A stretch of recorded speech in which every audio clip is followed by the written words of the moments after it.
Deadly and devastating storms roll through the metro. The university cracks down during Rokerthon, and more earthquakes rattle the state.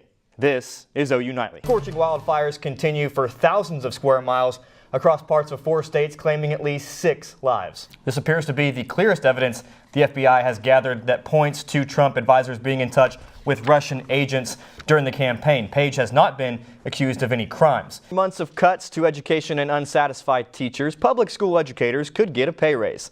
House Bill 1114, or the teacher pay bill, is a plan to raise teachers' base pay by $6,000 in 3 years. Damaging high winds and heavy rain ripped through much of the state last night, leaving many people to deal with flooding and severely battered homes. Well, Sammy, I got up this morning and it was sunny outside, walked to class, but now toasty. a little cloudy outside. A little cloudy, humid. Yeah. Humid. Sawyer, can you tell us if there's any weather coming our way? OU Nightly's Joseph Quinton joins us now in the news center with the latest from around the nation and the world. Joseph? A sliver of good news for Oklahoma educators. A $6,000 raise for Oklahoma public school teachers over 3 years has been approved by a state Senate committee. The only problem, lawmakers aren't quite sure how to pay for it. OU's Undergraduate Student Congress has passed a resolution supporting international and immigrant students.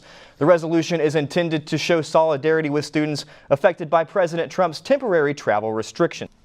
State health officials confirm that Oklahoma County is in the midst of the largest syphilis outbreak in recent state history, with 80 residents infected over the past few months. Sounds like a real cannabis, Sammy. Still ahead on OU Nightly, the Sooner baseball team puts its 12-game win streak on the line last night. 6 Saturdays a year, that's what Norman looks like for roughly 3.5 hours. Prior to that, the city takes advantage of the masses making their way to see one of college football's best teams. With over 85,000 people attending each home game and even more sticking around at the restaurants and tailgates on campus, Norman welcomes thousands of visitors on game days. Obviously, the occupancy rate for a North Texas game versus an Ohio State game are going to vary wildly. Also, there's so much difference between an 11 a.m. kickoff and a 2:30 kickoff and a 7 p.m. kickoff. Then, of course, the weather factors. According to Visit Norman, the city generates over $8 million per home game in total business sales. An average of 5,000 hotel room reservations make nearly $1 million in revenue. Norman makes over $300,000 in local taxes, and in total, nearly 7,000 jobs are supported by game day traffic. One of the biggest profit generators comes in retail at over $1.5 million per game, but food and beverage only slightly trails that, averaging just under $1.5 million.